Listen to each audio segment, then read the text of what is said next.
1.12।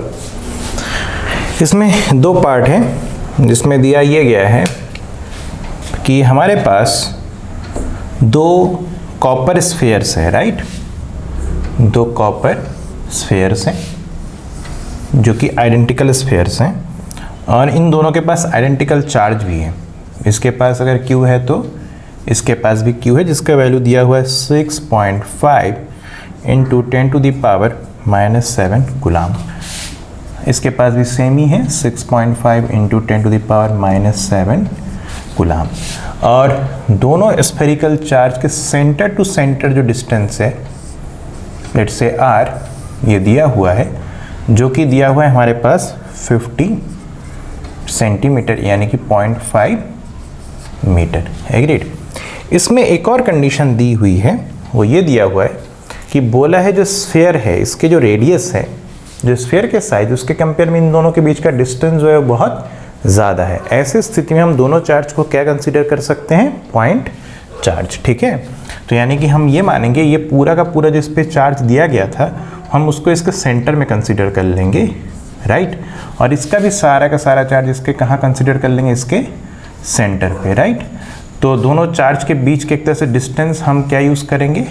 जो कि इनके सेंटर टू सेंटर डिस्टेंस है यानी कि R के बराबर है, राइट। अब बोला गया है हमसे पहला पार्ट में कि what is the mutual force of electrostatic repulsion. दोनों आइडेंटिकल चार्जेस हैं, दोनों के दोनों लाइक चार्जेस हैं, तो रिपल्सिव फोर्स ही लगेगा, राइट। तो कितना लगेगा बताइए? हम इलेक्ट्रोस्टैटिक फोर्स का फॉर्मूला लगाएंगे कूलम्स लॉ वाला।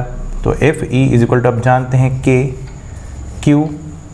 Q by R square. Agreed. और ये पूरा मीडियम हमें एयर दिया हुआ है, राइट। तो हम K के वैल्यू जानते हैं, आप कितना यूज़ करेंगे? 9 into 10⁹, right. And then Q कितना दिया हुआ है? 6.5, राइट, 6.5 इंटू 10⁻⁻7 और दोनों आइडेंटिकल है तो Q इंटू Q स्क्वायर लिख सकते हैं हम, अपॉन दोनों के बीच का डिस्टेंस हमें 0.5 का स्क्वायर, और सब कुछ हमने SI में लिया हुआ है तो आंसर किस में आएगा? न्यूटन में। तो जैसे हम इसको सॉल्व करेंगे तो अब सॉल्व करने में क्या कर सकते हैं? अब नंबर्स को एक जगह कर लीजिए, लेकिन 9 इंटू 6.5 स्क्वायर है तो एक बार और आएगा, इंटू 10⁹9 यहाँ से, और यहाँ से 7 का स्क्वायर 14, राइट, क्योंकि स्क्वायर लिखा है तो इसका पावर डबल हो जाता है, आप जानते हैं, तो -14, और नीचे आ जाएगा 0.5 इंटू 0.5 यानी कि हम इंटू 5 इंटू 5 इंटू 10⁻⁻2 भी लिख सकते हैं, जो कि ऊपर जाएगा तो क्या बनेगा? 9 इंटू 6.5 इंटू 6.5 इंटू 10⁻9 -14 प्लस 2, और नीचे बचा 5 इंटू 5। ठीक है, अब इसको हम कैंसिल आउट कर सकते हैं 5 से इन दोनों को, तो फाइनल आंसर हम कहाँ पे पहुँच रहे हैं? 1.52 into 10⁻⁻2 Newton. This is the final answer of the first part, right. This is the solution of the first part, है ना।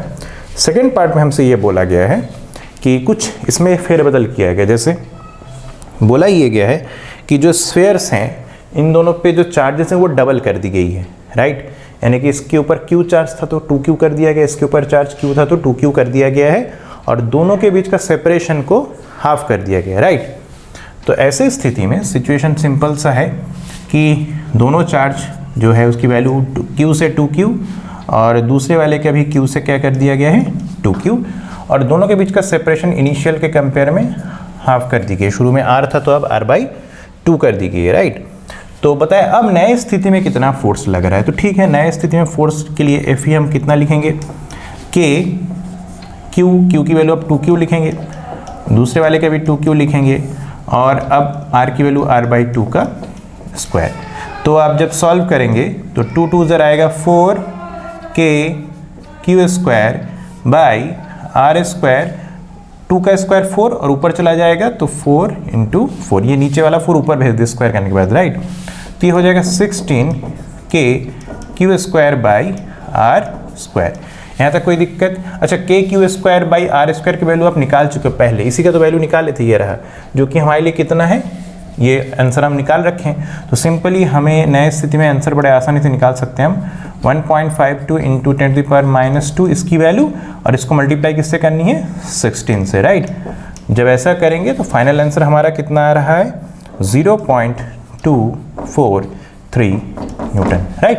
सिंपल सा प्रॉब्लम था, क्लियर है सबको?